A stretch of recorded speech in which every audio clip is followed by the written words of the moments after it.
kitab taklim itu ada undang-undang begini, fasadun kabirun alimun mutahatikun wa akbaru minhu jahilun mutanasikun. Yang merusak negara itu ada dua, yang merusak sebuah peradaban itu ada dua. Yang pertama, alimun mutahatikun, orang pinter yang sok keminter, culas. Dia tidak menggunakan ilmunya untuk kemanfaatan, tapi justru untuk membodohi rakyat, membodohi umat. Ada yang seperti itu? Banyak. Pejabat-pejabat yang suka korupsi itu rata-rata pejabat yang pinter apa pejabat yang goblok? Yang pinter apa yang goblok? Pinter tapi mutahatikun, culas, dolim. Saya kemarin ditanya, kenapa sih Bang kok masih banyak pejabat yang korupsi? Yang salah itu guru TK. Gara-gara masuk TK diajari cerita judulnya Kancil Nyolong Timun. Apa coba pentingnya cerita Kancil Nyolong Timun? Karena TK-nya diajari cerita Kancil Nyolong Timun, maka begitu jadi pejabat pekerjaannya maling seperti kancil. Hati-hati. Orang pinter tuh penting, Pak. Tapi kalau sampai mutahatikun bahaya. Makanya kalau dulu saya ditanya sama teman saya begini, seorang gubernur di Sumatera, Pak Kiai, saya mau tanya, saya ini ada 2 calon kepala dinas. Yang satu nggak begitu pinter tapi akhlaknya baik. Yang satu pinter banget tapi akhlaknya jelek. Yang harus saya angkat sebagai kepala dinas yang mana, Kiai? Saya jawab, yang nggak begitu pinter tapi akhlaknya baik, daripada yang terlalu pinter tapi nggak punya akhlak. Betul Bu? Kalau ibu-ibu ada calon dua calon menantu, yang satu pinter banget tapi suka bohong, yang satunya ya goblok lah tapi jujur. Kira-kira ibu pilih yang mana? Pinter yang suka bohong atau goblok yang jujur?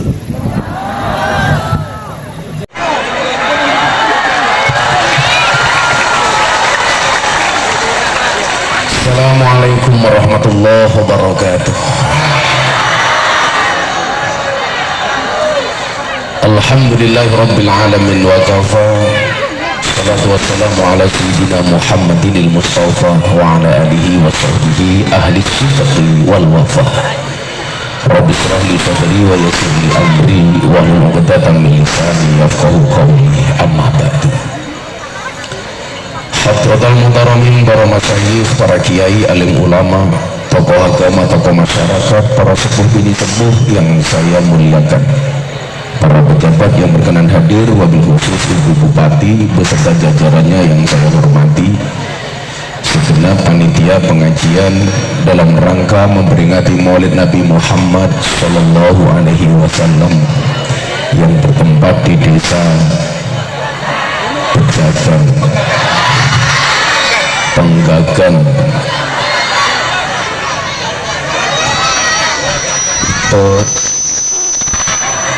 Pejagan, Pedagan, Kecamatan Losarang, Kabupaten Indramayu, yang saya banggakan. Bapak Ibu kaum muslimin wal muslimat, hadirin wal hadirat rahimakumullah. Beli tahu di pasar Minggu, ada gajah minumnya susu. Hai orang Indramayu, apa kabarmu? Izinkan Gus Miftah mengucapkan I love you.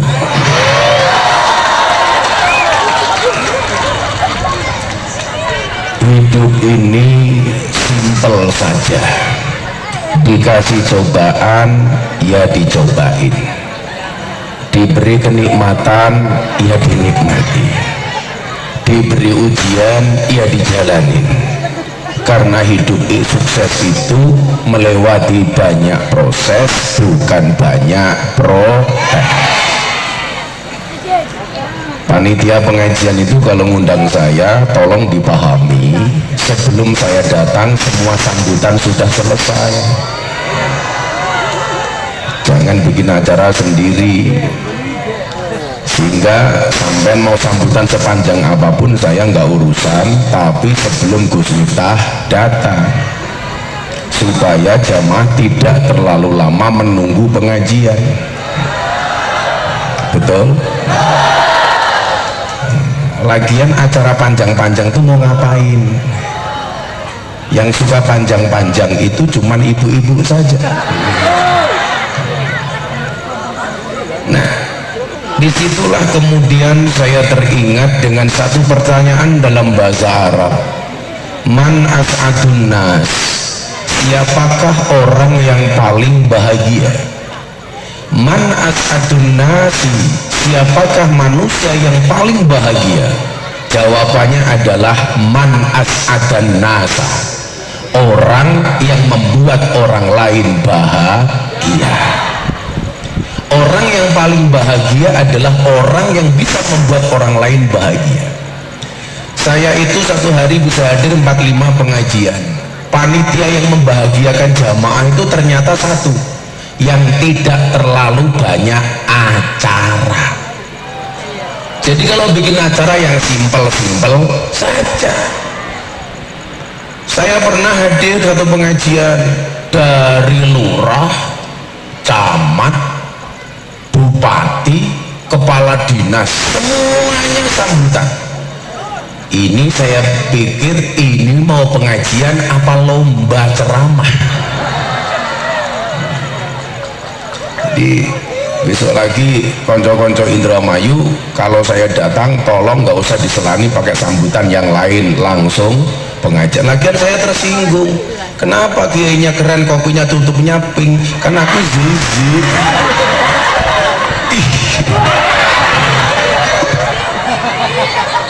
Mohon maaf Bu Bupati, saya itu baru buka puasa jadi belum ngopi, karena saya punya prinsip utamakan ngopi, jangan utamakan janji. Karena manisnya kopi akan dapat kamu nikmati, tapi manisnya janji akan membuat kamu sakit hati.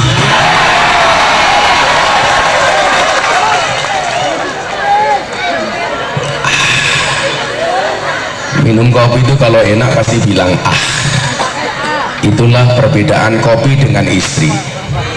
Minum kopi enak ah, istri enak ah. Iya.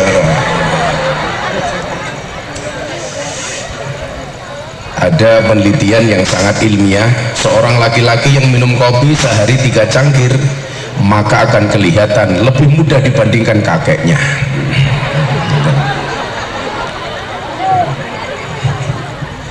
Bapak Ibu yang saya muliakan, sejatinya hidup itu hanya tentang memandang dan dipandang. Jangan hanya memandang dari yang terlihat saja. Yang dipandang belum tentu seindah yang tampak. Ada yang terlihat hidupnya bahagia, namun ternyata dia hanya menutupi kesedihannya. Betul? Ada yang terlihat hidupnya selalu berkecukupan, padahal dia hanya pandai bersyukur atas nikmat Allah. Ada juga yang terlihat hidupnya tanpa ujian, padahal dia sedang menikmati badai ujiannya. Maka hidup itu hanya tentang memandang dan dipandang. Warga masyarakat lihat bupatinya enak. Kenapa Ibu Bupati enak? Iya, kemana-mana dikawal, ada protokol, hidupnya dijamin negara, tapi tidak melihat kewajibannya. Sementara Ibu Bupatinya sendiri merasa hidup saya terpenjara oleh keadaan, semuanya diatur oleh aturan, lebih enak jadi rakyat biasa, duduk di mana saja rasanya nikmat. Betul Bu? Duduknya asik, itu malah nggak pakai tikar. Yakin pulang pengajian little body itu gagal keleban wedi. Maka disitulah kita perlu memahami bahwa semua orang punya ujian masing-masing. Ayo, semuanya yang di sini duduk termasuk Banjar duduk saja, kasihan yang di sana. Udah kalian duduk saja Mas Banzer. Ingatlah mereka datang ingin melihat wajahku, tidak ingin melihat raimu ya.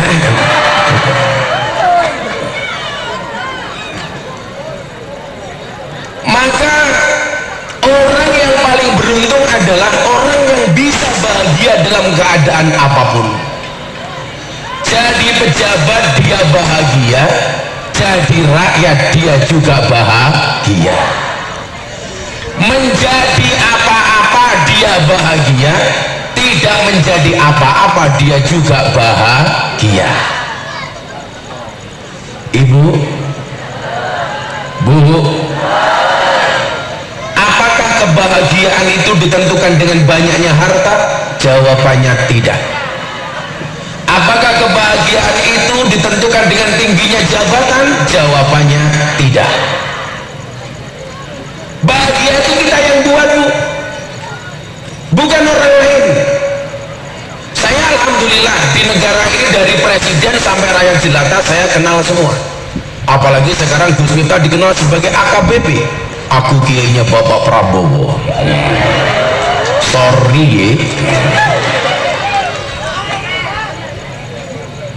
Ternyata apa? Ukuran kebahagiaan orang itu masing-masing. Sorry cangkem sudah. Ukuran kebahagiaan orang itu masing-masing. Kemarin berangkat ke Indramayu, saya melalui Tegal, ngaji di Pemalang. Saya berangkat dari Jogja itu melewati pedagang cilok. Tahu cilok ya Pak ya? Apa cilok itu? Aci dicolok. Kalau celok, cewek dicolok, beda. Tanggung guyup ya. Ini masih bujangan. Masa raine tua temen bujangan? Oh, anaknya sudah 2. Ya, mudah-mudahan pulang istrimu matang lagi ya. Saya bilang sama pedagang ciloknya begini, Pak, beli cilok dibungkuskan di plastik. Saya tanya, harganya berapa Pak? 10.000. Saya kasih uang 500.000. Bahagianya minta ampun, sujud syukur. Maksud saya adalah, mungkin bagi sebagian orang kaya ketika mendapatkan 500.000 itu bukan apa-apa, tapi bagi orang lain itu merupakan sebuah kebahagiaan. Betul Bu? Maka jangan pernah mengukur kebahagiaan kita dengan menggunakan ukuran orang lain. Saya nggak bahagia ketika Pak Prabowo bilang sama saya, Gus Miftah mau jadi menteri enggak? Enggak. Wakil menteri? Enggak. Kenapa Gus? Semua orang pengen jadi menteri. Kenapa Gus Miftah nggak mau jadi menteri? Saya bilang, Pak, percaya diri itu penting, tapi sadar diri jauh lebih penting. Kalau saya jadi menteri repot Pak. Emang kenapa Gus? 1, saya harus potong rambut. Mana ada menteri gondrong? Nggak ada. Nggak pantas. Nggak pantas. 1. Yang kedua, kalau saya jadi menteri Pak, orang Indonesia itu mengenal saya kiai kelompok marginal, lokalisasi, tempat dugem, karaoke, PSK, purel, pemandu karaoke dan lain-lain. Kalau saya jadi menteri Pak, saya nggak bisa belusuan lagi ke tempat karaoke. Masa kiai jurang sama londe? Nggak pantas. Kalau dia pantas. Maka Bapak Ibu yang saya muliakan, bagaimana kemudian Nabi Muhammad SAW mengajarkan kepada kita bahwa semua orang itu punya porsi masing-masing. Maka nyuwun sewu, konsep keadilan adalah wadu syai'in fi mahalih, meletakkan segala sesuatu sesuai dengan porsinya masing-masing. Makanya porsinya bupati sama rakyat beda, porsinya bupati sama kiai beda. Makanya mohon maaf malam hari ini Bu Bupati hadir sama Gus Yuta di atas panggung yang sama. Mohon maaf Bu Bupati, kita berada di atas panggung yang sama tapi dengan amplop yang berbeda.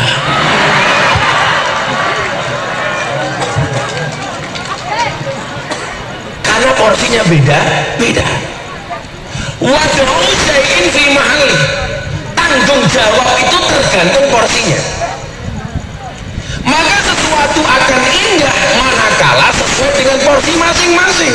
Contoh, rambut ini kelihatan indah. Kenapa? Karena berada di atas kepala. Begitu rambut jatuh dari kepala, sudah nggak kelihatan indah, Pak. Contoh, rambut jatuh di makanan. Banyak orang yang gagal makan gara-gara melihat rambut di dalam makanan. Ini baru rambut, belum gigi. Untungnya tiba nih makanan. Seenak-enaknya makanan, pasti kita nggak jadi makan. Di Jogja itu pernah kejadian, Mbah Kiai kampung mimpin tahlilan. Selesai tahlilan dikasih makanan rawon. Mbah Kiainya maju duluan. 10 menit diaduk-aduk rawon nggak pergi-pergi. Yang di belakang nanya, Mbak, kok saya temen yang sabar, saya belum selesai. Kenapa Mbak? Gigi nyong tiba.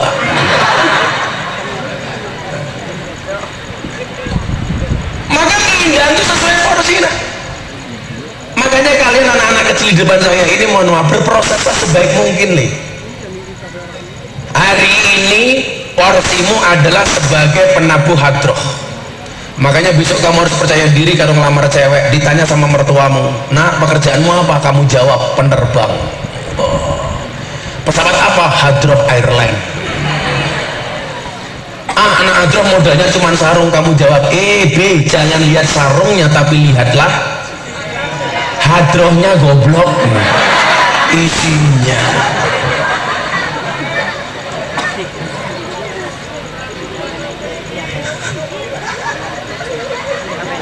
Makanya kemudian kita diperlihatkan porsinya masing-masing.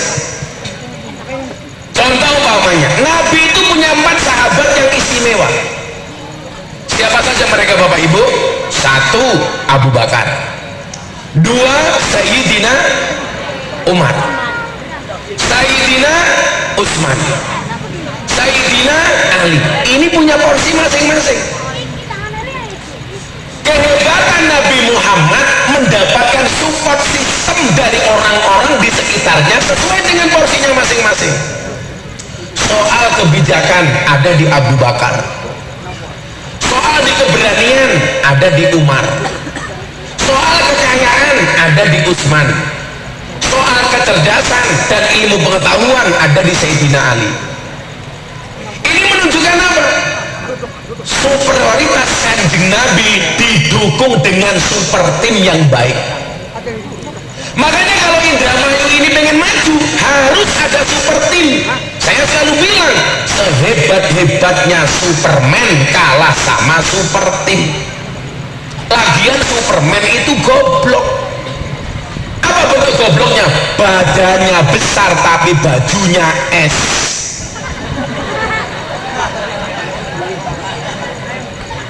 Paham? Lebih goblok lagi, pakai celana dalam di luar. Yang paling goblok siapa? Yang nonton. Tahu orang goblok kenapa ditonton? Inilah yang dimaksud dengan afdhalul amali bil jamaah. Amal itu paling bagus dilakukan secara berjamaah. Membangun peradaban harus berjamaah. Nabi dibantu dengan sahabat-sahabat yang keren. Abu Bakar. Abu Bakar itu tidak hanya teman nih, tapi juga mertua Kanjeng Nabi. Jadi kebiasaan orang Arab itu begini Pak. Kebiasaan orang Arab itu kalau punya anak cantik perempuan, dia kok menghargai temannya, itu biasanya ditawarkan untuk dinikahi temannya. Makanya Abu Bakar yang menawarkan Siti Aisyah kepada Nabi untuk dinikah. Jadi kalau kamu merasa sahabatnya Gus Miftah kok kamu punya anak cantik, ya caranya ditawarkan Gus Miftah. Tapi anakmu lanang kabeh ya beda. Oh wedok kabeh, tapi cilik-cilik. Lagian kalau aku jadi menantumu, masa aku manggil kamu ayah lah? Nggak enak temen ayah kayak kie. Malah kalungan apa, malah kayak sapi korban. Abu Bakar punya sahabat namanya Umar. Umar ini suami orang yang sangat pemberani, tapi sekaligus takut dengan istri. Jangan salah Pak, kalau kita ini kalah sama istri lumrah.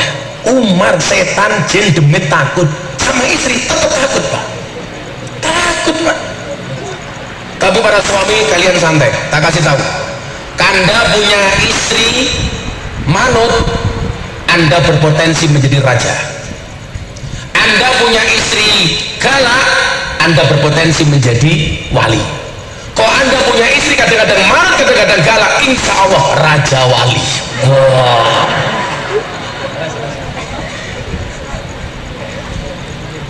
Nanti akan saya kasih tahu ilmunya Umar membangun peradaban. Mudah-mudahan Indonesia dan Indramayu bisa maju, amin. Saya pakai pendapatnya Sayyidina Umar bagaimana membangun peradaban. Hati-hati, Gus Miftah itu apa takut sama istri? Saya tidak pernah takut sama istri, cuman istri saya lebih berani. Agak lain. Nah, pokoknya perempuan itu adalah klaster manusia terkuat di muka bumi. Perempuan itu nggak punya jabatan saja menakutkan, apalagi jadi bupati.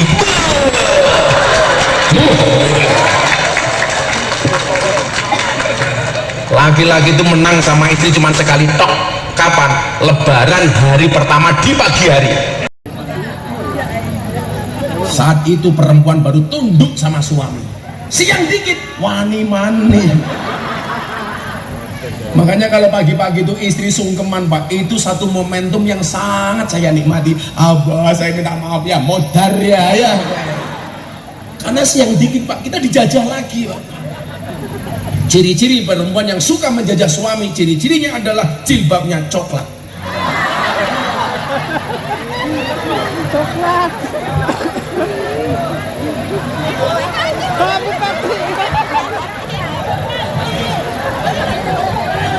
Bupatinya jilbabnya coklat. Oh yang keren. Ternyata yang pakai jilbab coklat kepala bapedah. Kalau jilbabnya keren, insya Allah lebih parah. Sallu ala Nabi Muhammad. Apa disampaikan oleh Umar? Bagaimana kemudian dia membangun peradaban bangsanya? Asrul rajuli akluhu wa hasabuhu dinuhu wa muru'atuhu khuluquhu. Tiga hal ini yang menjadi pesan Sayyidina Umar untuk membangun sebuah peradaban. Tiga hal ini akan saya sampaikan secara seksama dan dalam tempo yang sesingkat-singkatnya. Karena mau panjang mau pendek jatahnya sama-sama tidak jelas. Kalau ada orang Indramayu datang ke pondok itu sudah, aduh, Kiai ngaji lagi Indramayu. Sudah adik dikasih harga murah masih nawar. Siapa yang suka nawar? Ya ini Kiai.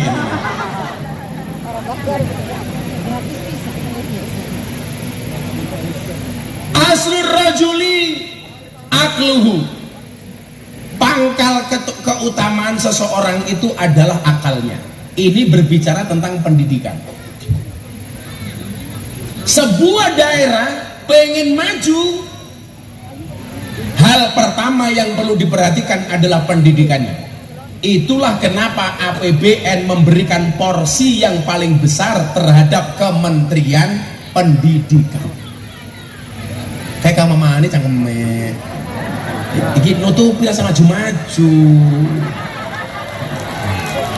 Kamu lenggah baik iya. Untung pecinya NU. Yang pecinya NU saya doakan masuk surga. Pecine.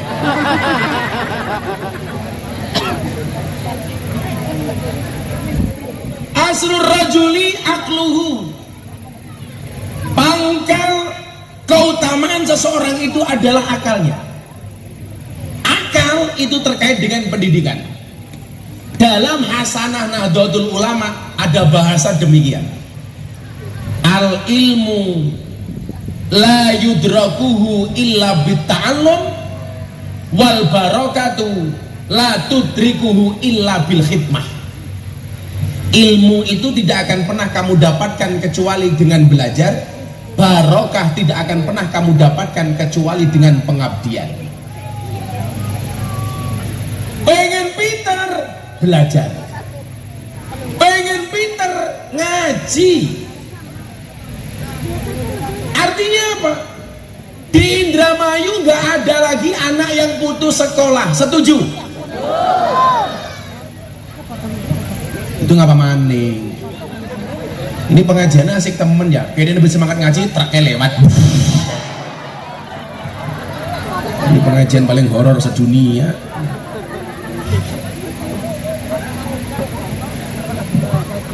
Siapa yang kaget? Ya Allah, saya ngarep son lemu ya kaget kan.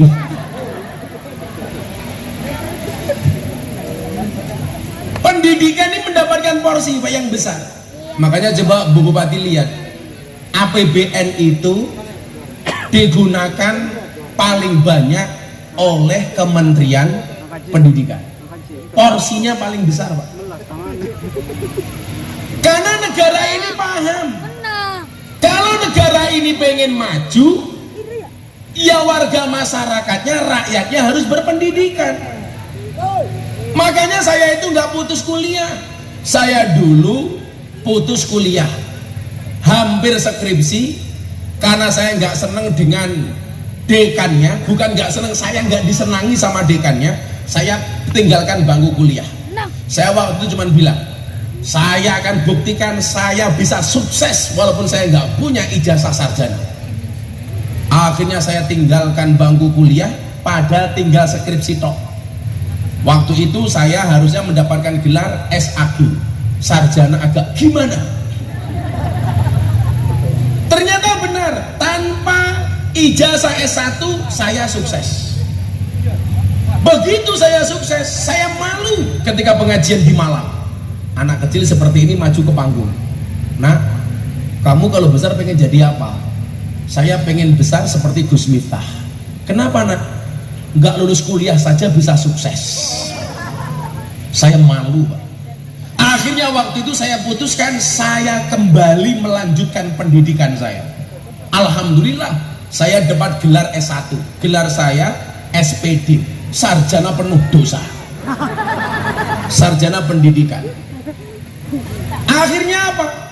Saya sampaikan kepada santri-santri saya, kamu yang hari ini nggak kuliah, kamu malu sama Abah. Kenapa? Hari ini Abah kembali kuliah lagi. Saya ambil S2 di 3 kampus, Pak. Kampus pertama di UIN Jogja, saya ambil akidah filsafat S2. Kampus kedua saya ambil di Semarang itu, Universitas UNES. Saya ngambil pendidikan seni. Satu lagi saya ngambil di Unisula. Yang ketiga saya ambil S2 pendidikan. Yang satu seni, yang satu pendidikan. Ini tahun ini insya Allah 3-3-nya selesai. Besok gelar S2 saya ada 3. Saya bilang, selesai S2 saya akan lanjutkan lagi S3. Selesai S3 insya Allah S-Dogger. Kamu tahu kepanjangan S-Dogger apa? Ternyata S-Dogger itu ada kepanjangannya, Pak. S dorong gerobak. Di Indonesia itu sebenarnya banyak singkatan-singkatan. Contoh ambulance, dibaca ambulan. Kamu tahu ambulan itu kepanjangannya apa? Ambulance, angkutan mayat butuh jalan cepat. Di kepala dinas sepeda paham. Ambulance, angkutan mayat butuh jalan cepat. Sama dengan perkedel. Kamu tahu perkedel itu apa? Persatuan kentang dan telur.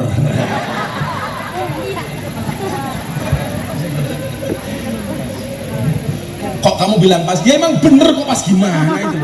Yang perlu kamu pikirkan, satu, kopi kamu dingin. Ini pendidikan mendapatkan porsi yang paling besar. Maka di Indramayu jangan sampai ada siswa didik yang putus sekolah. Setuju? Pendidikan itu memang tidak menjamin orang sukses.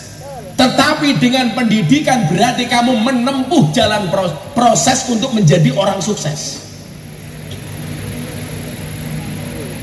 Apakah ada jaminan orang yang kuliah itu mendapatkan pekerjaan sesuai dengan ijazahnya? Tidak.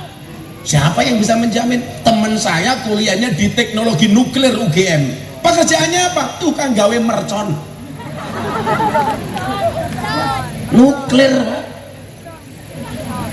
Saya kalau ngomong mercon ingat di Malang itu.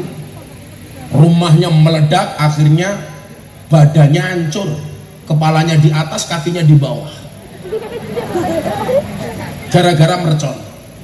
Makanya ingat, anak-anak yang suka mercon saya kasih fatwa, menyalakan petasan di mata ulama hukumnya haram. Haram hukumnya menyalakan petasan di mata ulama, jeblok matane. Sama halnya saya bilang, orang ziarah di kubur haram. Orang ziarah di kubur haram.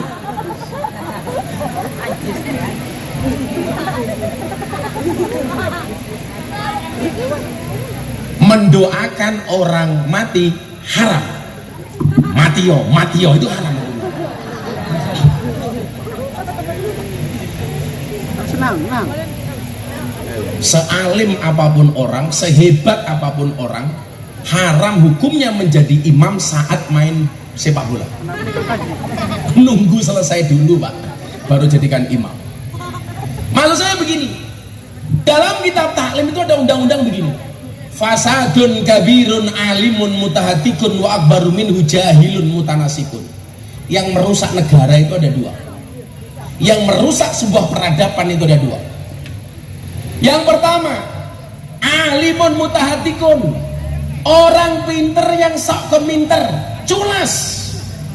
Dia tidak menggunakan ilmunya untuk kemanfaatan, tapi justru untuk membodohi rakyat, membodohi umat. Ada yang seperti itu? Banyak. Pejabat-pejabat yang suka korupsi itu rata-rata pejabat yang pinter apa pejabat yang goblok? Yang pinter apa yang goblok? Pinter tapi mutahatikun, culas, dolim. Saya kemarin ditanya, kenapa sih Bang kok masih banyak pejabat yang korupsi? Yang salah itu guru TK. Gara-gara masuk TK diajari cerita judulnya Kancil Nyolong Timun. Apa coba pentingnya cerita Kancil Nyolong Timun? Karena TK-nya diajari cerita Kancil Nyolong Timun, maka begitu jadi pejabat pekerjaannya maling seperti kancil. Hati-hati. Orang pinter tuh penting Pak, tapi kalau sampai mutahatikun bahaya. Makanya kalau dulu saya ditanya sama teman saya begini, seorang gubernur di Sumatera, Pak Kiai saya mau tanya, saya ini ada dua calon kepala dinas, yang satu nggak begitu pinter tapi akhlaknya baik, yang satu pinter banget tapi akhlaknya jelek. Yang harus saya angkat sebagai kepala dinas yang mana Kiai? Saya jawab, yang nggak begitu pinter tapi akhlaknya baik, daripada yang terlalu pinter tapi nggak punya akhlak. Betul Bu? Kalau ibu-ibu ada dua calon menantu, yang satu pinter banget tapi suka bohong, yang satunya ya goblok lah tapi jujur. Kira-kira ibu pilih yang mana? Pinter yang suka bohong atau goblok yang jujur?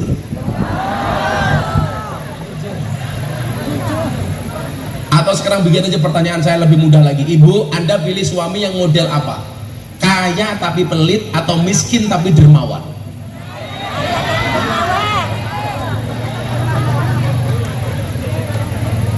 Pilih mana Bu? Kaya tapi sing takon sapa? Sekarang yang bapak-bapak saya tanya, Pak, kalau disuruh milih, Anda pilih yang mana? Istri cantik tidak solehah atau jelek tapi solehah? Modar ya. Jawaban ketua panitianya cantik dan solehah. Pasti yang dipilih yang gak ada opsinya. Maksud saya apa? Hidup itu berdasarkan kenyataan, bukan berdasarkan keinginan. Urip kuwi sak nyatane, ora sak karepe. Kalau ibu-ibu punya suami nggak ganteng-ganteng banget, kalau mau tidur tolong jangan pernah membayangkan suami seganteng saya. Nikmati saja suamimu di rumah apa adanya. Lah rupanya kayak gini, bayang inyong, ya nafsu.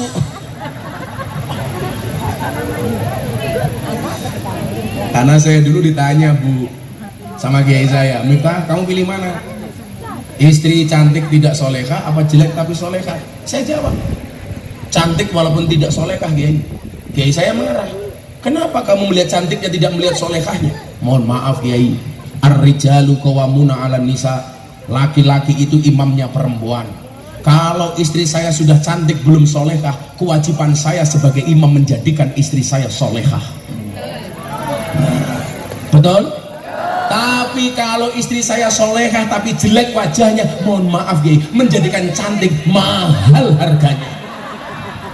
Lah rain wong wadon sakniki larang temen ya. Langsung tua-tua murah, paling udah FIFA nomor 4. Senom-nom kiye mahal. Tadi ibu-ibu berangkat pengajian jam berapa? Jam berapa Bu? Jam 6. Berangkat jam 6. Dandannya jam berapa? Jam 4 Pak. Bikin alis saja 30 menit Pak nggak selesai. Bandingkan ketua panitia ini simple, sarung satu, baju satu, peci satu, mungkin nggak sempakan. Makanya kalau saya ditanya, Gus, sebenarnya yang suka bohong itu laki-laki apa perempuan? Yang banyak bohongnya itu laki-laki apa perempuan? Survei membuktikan soal fisik perempuan itu lebih banyak bohongnya dibandingkan laki-laki. Betul? Tapi soal hati laki-laki lebih banyak bohongnya dibandingkan perempuan. Kalau soal fisik perempuan jangan dilawan. Mana mungkin laki-laki itu bisa ngatur istri? Aturan Allah alis saja Pak. Ini buatan Allah, dihapus, digambar sendiri.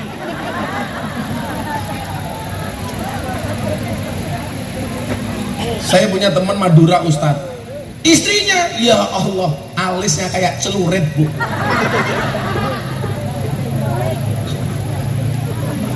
Tapi kalau soal hati ya kita jujur Pak, laki-laki lebih banyak bohongnya. Yora matane inyong bae ho asli. Tapi terkala Pak, perempuan itu mampu menyimpan dua pria di dalam satu hati. Tapi ingat, walaupun perempuan bisa menyimpan dua pria di dalam satu hati, laki-laki bisa membeli tanpa harus mencintai.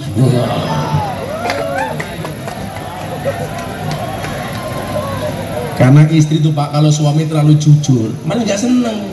Ya bohong-bohong dikit malah dia seneng. Contoh di jalan habis ketemu cewek cantik kita nggak ngapa-ngapain. Kamu dari mana Mas? Dari jalan. Ketemu siapa? Jujur, cewek cantik. Marah apa enggak? Marah. Kamu dari mana Mas? Dari jalan. Ketemu siapa? Anak hadroh. Marah enggak? Jujur marah, bohong enggak marah. Maka lebih baik para istri kita bohongi. Ciri-ciri suami yang suka bohong biasanya pakai kalung panitia.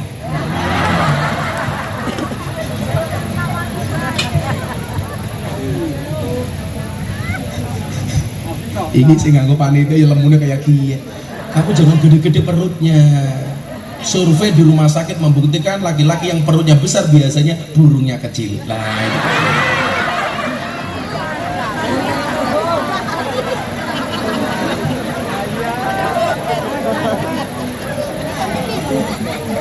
aslur rajuli akluhu, akalnya ini. Maka kemudian Nabi mengatakan apa? Talabul ilmi faridatun ala kulli muslimin wa muslimatin. Karena akal dan pendidikan itu menjadi penting, maka Nabi mewajibkan kita untuk belajar. Dan yang perlu diingat, wajibnya itu adalah berangkat ngaji, bukan pinternya. Yang wajib itu ngajinya apa pinternya? Pinter tuh hukumnya wajib apa enggak? Kalau pinter tuh hukumnya wajib, berarti orang bodoh itu dosa terus. Kalau kita ngaji nggak paham, kalau sampai pinter itu wajib, maka orang nggak paham itu dia berdosa. Ternyata yang diwajibkan oleh Nabi itu bukan alimnya, bukan pinternya, tapi tolabul ilminya. Sejak kapan dia harus tolabul ilmi? Minal mahdi ilal lahdi. Dari buayan sampai ke liang kubur. Itulah alasan kenapa Mbah Mudin NU itu kalau ada orang mati ditalkin. Betul Bu? Di sini yang biasa nalkin namanya apa? Lebih. Siapa? Solikin. Oh Sodikin. Kin anakmu kin. Di wonge. Umpamanya sing lemu kiye mati. Arane siapa? Arane siapa jenengmu? Rijal. Rijal itu artinya laki-laki. Laki-laki. Kelihatan kok kamu laki-laki. Minal mati ilaladi itu salah satunya apa? Begitu Rijal mati, dituntun talqin oleh Mbah Sodikin. Begitu dimasukkan liang lahat, diadani, kemudian ditanam, dikasih tanah. Teman saya Muhammadiyah tanya, Gus, orang NU itu kenapa sih kalau ngubur jenazah pakai diadani? Kenapa nggak langsung saja?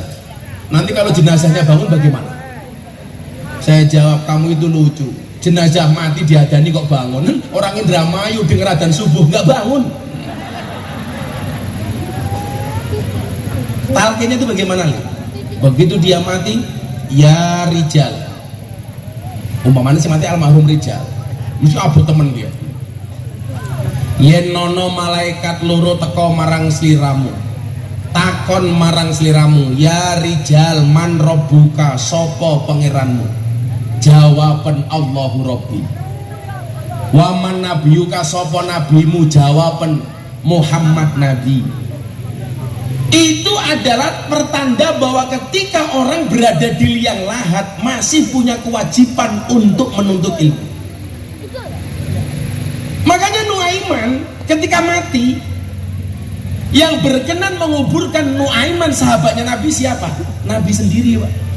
Nuaiman itu sahabat Nabi yang paling lucu Pak, paling kocak.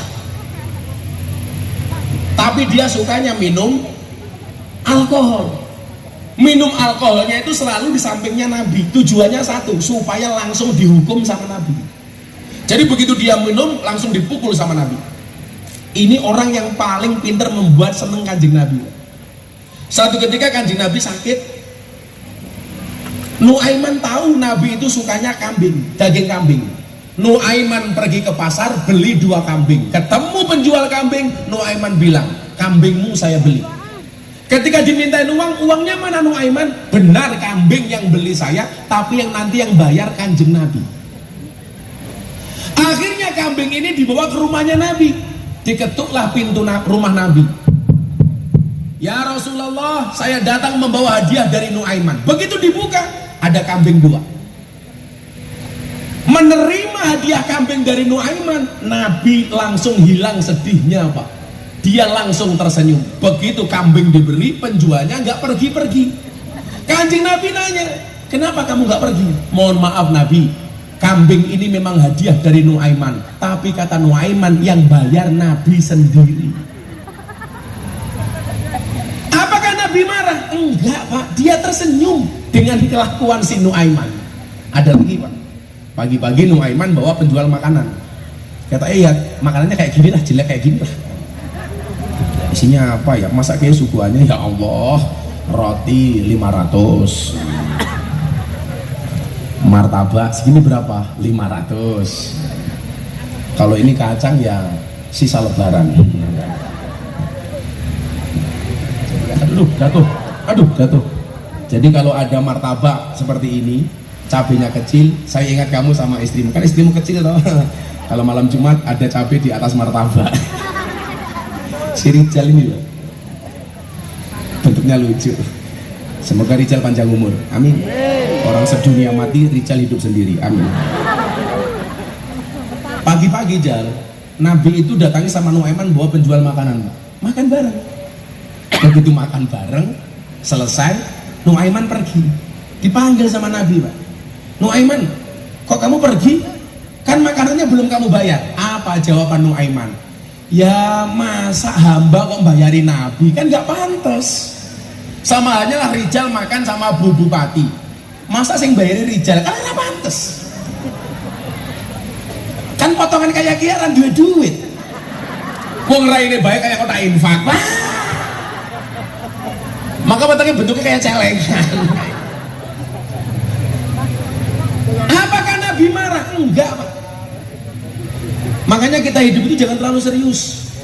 Dibuat bercanda saja. Ada waktunya serius, ada waktunya bercanda. Begitu Nuaiman mati, ini ngomong tadi minal mahdi ilal lahdi. Siapakah yang berkenan memakamkan si Nuaiman? Nabi sendiri, Pak. Nabi yang memandikan, yang mengkafani, yang mensolatkan, yang menguburkan. Wallah, kulit yang pernah tersentuh oleh kulitnya Nabi haram disentuh oleh api neraka. Nuaiman. Begitu jenazah selesai dikebumikan, Nabi bilang begini sama sahabatnya, tolong kalian semua pulang. Nabi nggak pulang, enggak. Saya pengen mendengarkan percakapan Nuaiman dengan malaikat Munkar dan Nakir. Karena salah satu mukjizat Nabi itu apa? Bisa mendengarkan percakapan alam kubur. Kalau yang bisa bahasa semut cuma dua. Satu Nabi Sulaiman, nomor dua Mama Gufron. Inna makoli rahmatan.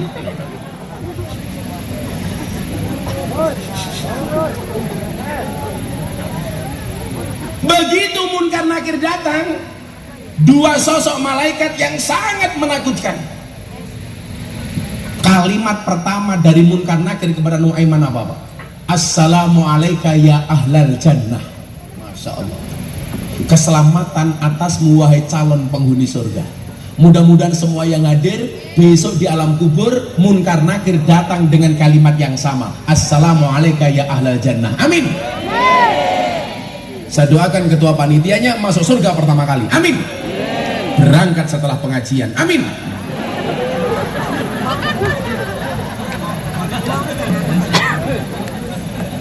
Kata dia, belum siap Gus. Umur kamu berapa? 42. Rijal berapa? 26. Orangmu tua temen ya.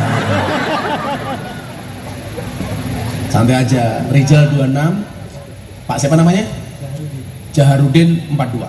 Santai saja. Mati itu syaratnya tidak harus tua. Maka walaupun Jaharudin lebih tua dibandingkan Rijal lebih muda dibandingkan Jaharudin, insya Allah yang mati Jaharudin duluan.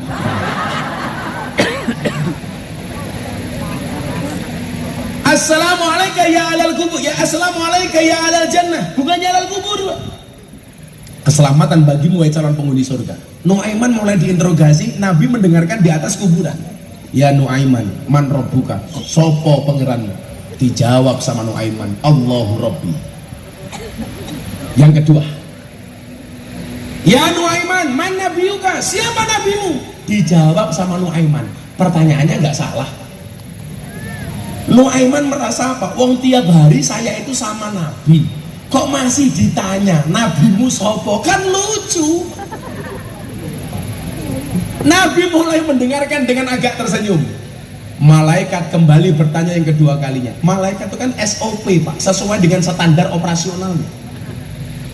Ditanya lagi, Nuaiman, mana nabiuka? Nabimu sopo?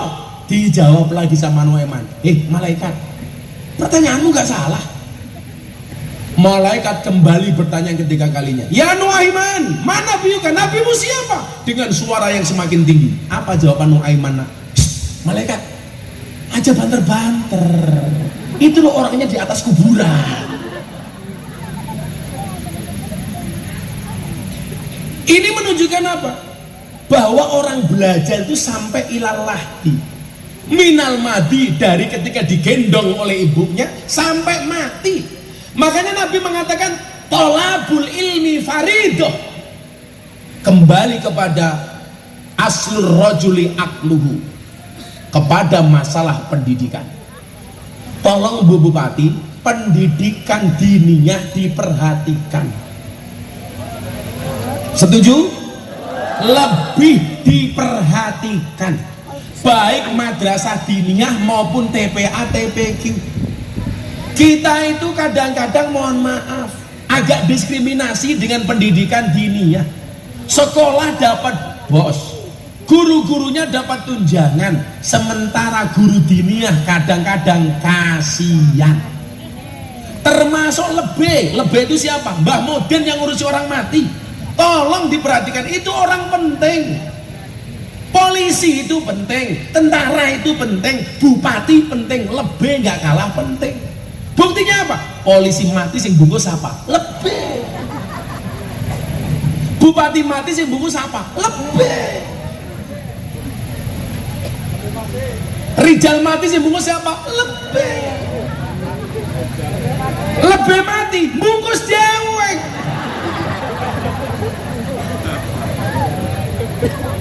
Tadi sini lebihnya namanya siapa? Sodikin. Dia orangnya tak kayak duit kene. Sodikin, kia. Cangkemmu udah tutut bae ya. Itu lebih. Inilah dia lebih dari Indramayu yang naik ke panggung. Mari kita iringi dengan sebuah lagu. La ilaha illallah. La ilaha, malah mati ya.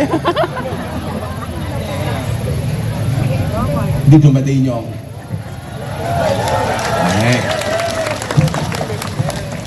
Nama ini siapa? Oh, Sodikin ya Allah. Sama persis dengan nama penyanyi campur sari yang sudah meninggal, Cak Dikin. Cak Dikin itu namanya Muhammad Sodikin, yang membuat lagu judulnya Tali Kotang. Nah, itu Cak Dikin. Yang saya sempat bingung itu, Bu. Bingungnya kenapa? Dulu Didi Kempot itu membuat lagu stasiun balapan. Inspirasinya gara-gara kalau dari Jakarta itu naik kereta turunnya di stasiun balapan. Jadi lagu judulnya Stasiun Balapan. Ada musisi namanya Gesang membuat lagu judulnya Bengawan Solo. Gara-gara dia senangnya nongkrong di pinggir Bengawan Solo. Denny Caknan bikin lagu Kartonyono Medhot Janji karena setiap hari dia melewati Tugu Kartonyono. Nah, saya tanya sama Cak Dikin, kamu bikin lagu judulnya Tali Kotang, inspirasinya apa? Nongkrong nengen di sini deleng apa? Sodikin. Jadi lebih dari berapa tahun Mbak Sodikin? Pakai mic 6 tahun. 6 tahun. 6 tahun. Jadi lebih sampai rambutnya putih kabeh. Sodikin umurnya berapa Pak Sodikin? 52. Orangnya teman-teman ya. Ada pengalaman paling horor nopo Mbah ketika menjadi lebih? Banyak Pak. Apa? Contohnya satu saja. Contohnya ketok-ketok di rumah. Rumahnya diketok-ketok kayak dia. Dibuka pintunya nggak ada orangnya. Nggak ada orangnya. Itu Rijal.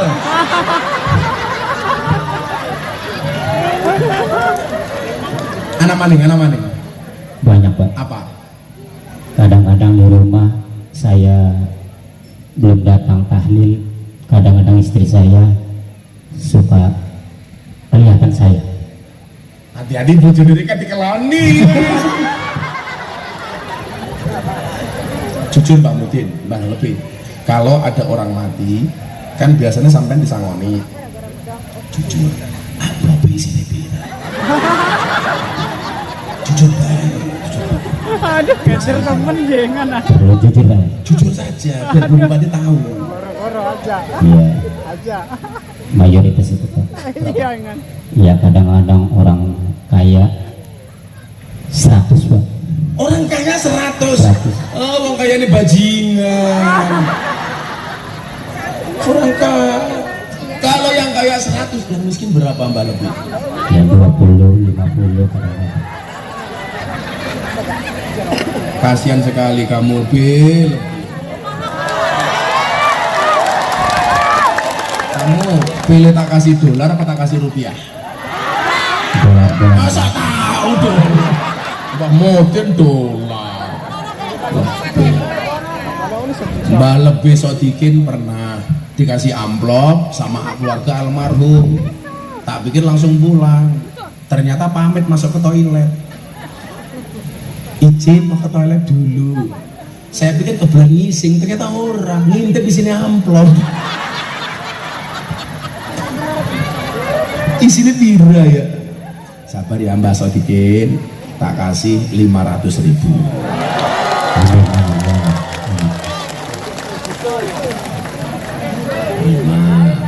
Untuk beli apa?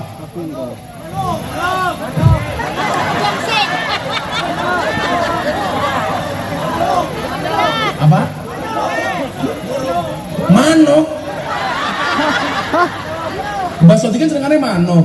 Manut Pak. Kan juga punya manuk. Ya Allah, udah 500.000 untuk Mbak Sodikin. Terima kasih Mbak Lebih ya. Amin ya Allah. Amin.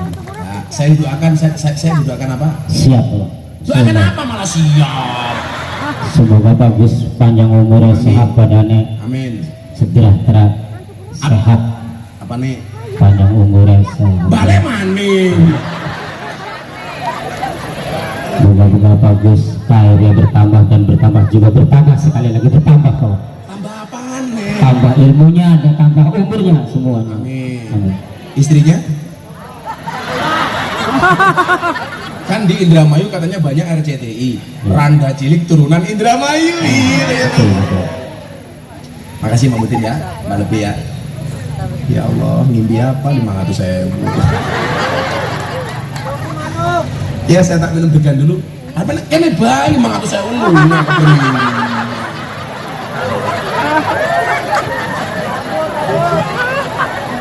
500.000 cepet temen ngurusi jenazah bayi sejenazah wong 20.000 sing sugih kebangetan temen bungkus jenazah nganti ngubur 100.000 orang mati kan bungkus dewek nyok 50.000 sehingga dia terlutak. Ayo selawatan leh. Ayo selawatan dulu. Nanti sangoni bocah aduh. Selawatan dulu. Lagunya apa? Iwa bandeng ono iwa sepat Sodikin ireng muga-muga bojone Papat. sehat.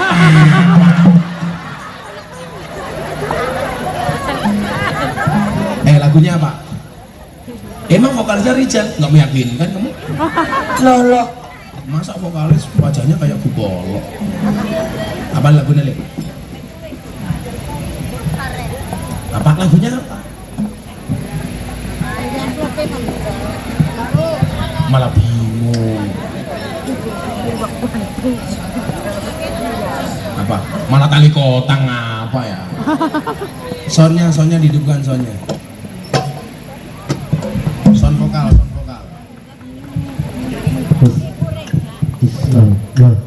Apa nak lagunya nak? Siap bandeng terus. Ya siapa bandeng ya? Siap. Sallu ala Nabi Muhammad. Allahumma salli wa sallim ala sayyidina wa maulana Muhammadin adada ma bi'ilmi ilahi salatan daimatan lidawami wal qiyami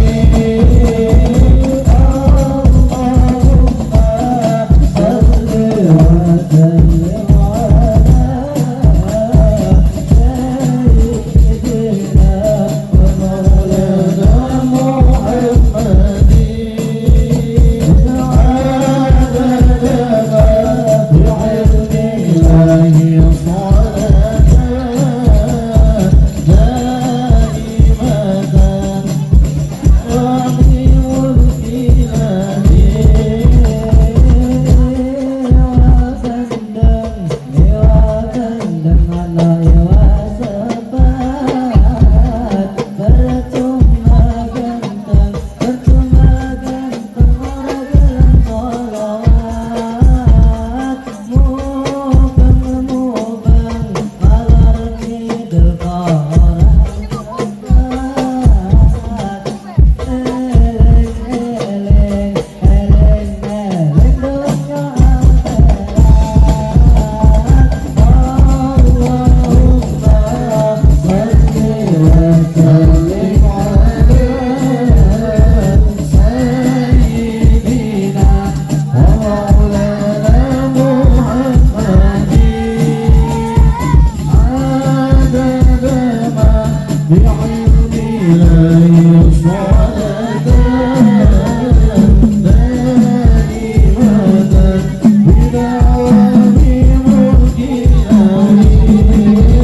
makan dulu gitu loh kalau selawatan. Sangoni banget. Sangoni pira? Hah? Wes 500 baik itu bakso ya.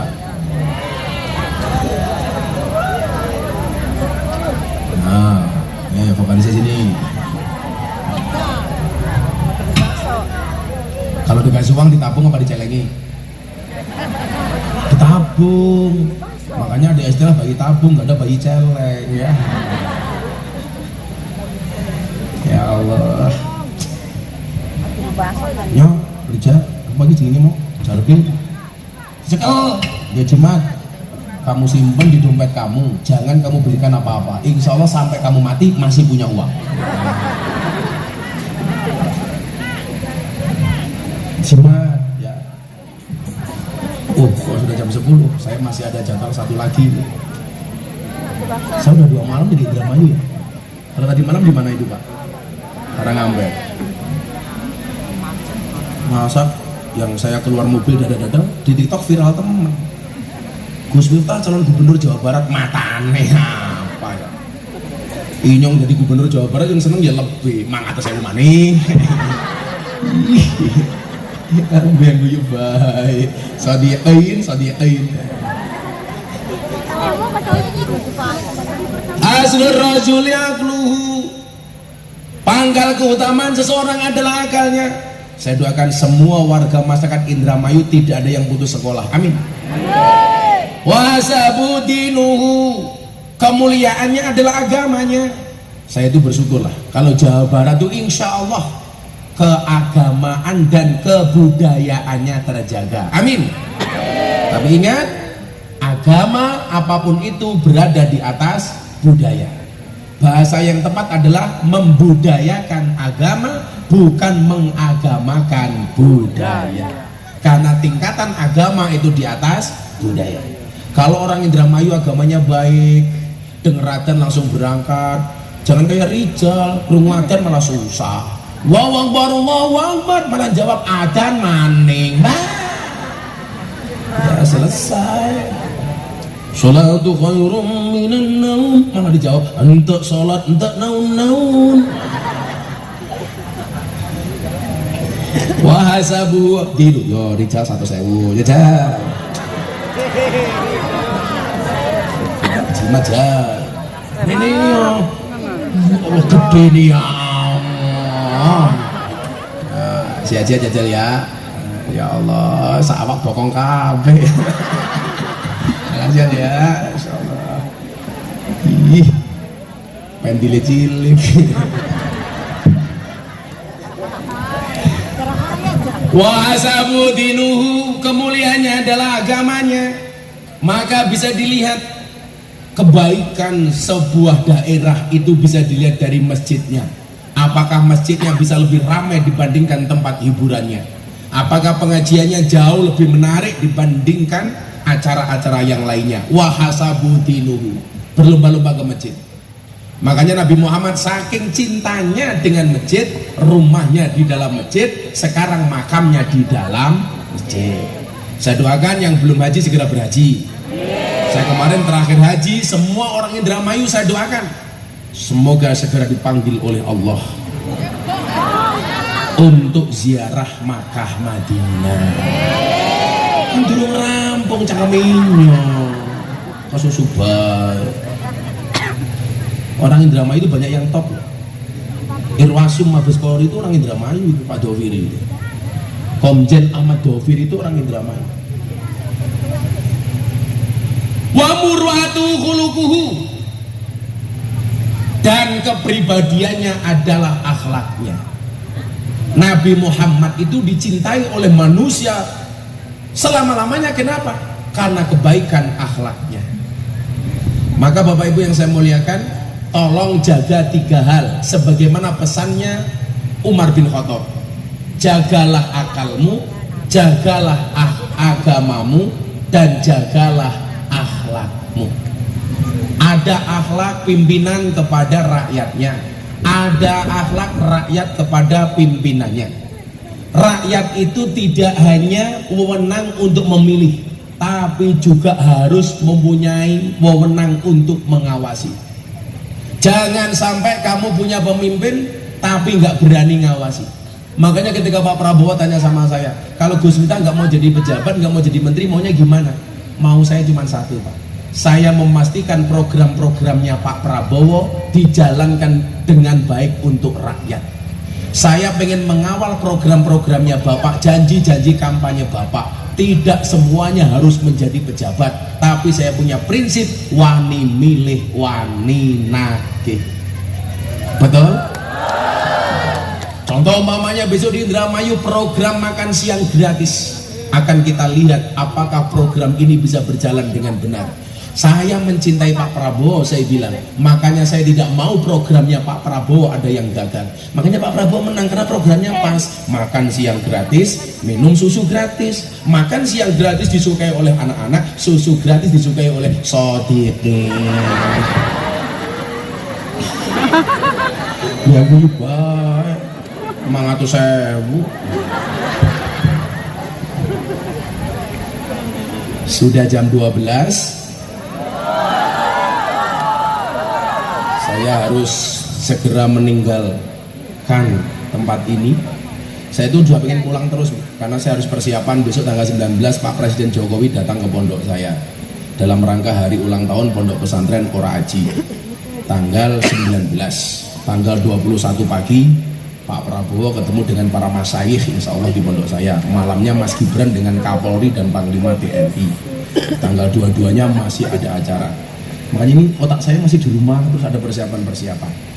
Kalau kamu kan ketua panitia cuma segini, aku 4 hari. Kamu jadi panitia enak, disumbang bupati, disumbang apa orang? Disumbang Bu, disumbang. Allah senyumbang Indomie. Bismillahirrahmanirrahim. Allahumma shalli ala sayyidina Muhammad wa ala ali sayyidina Muhammad. Alhamdulillahirabbil alamin. Allahumma lakal hamdu wa ilaikal mustaqwa wa antal musta'an wa la haula wa la quwata illa billahil aliyyil azim wa la haula wa la quwata illa billahil aliyyil azim wa la haula wa la quwata illa billahil aliyyil azim walhamdulillahi rabbil alamin. Panitia, Ibu Bupati dan semuanya matur nuwun. Assalamualaikum warahmatullahi wabarakatuh. Ako buha kaya ako dipit ko toy. Tripod main dang ko kari.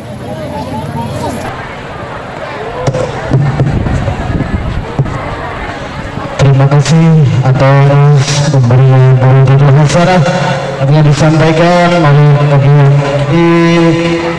Miftah Maulana Habibur Rahman. Semoga apa yang disampaikan oleh beliau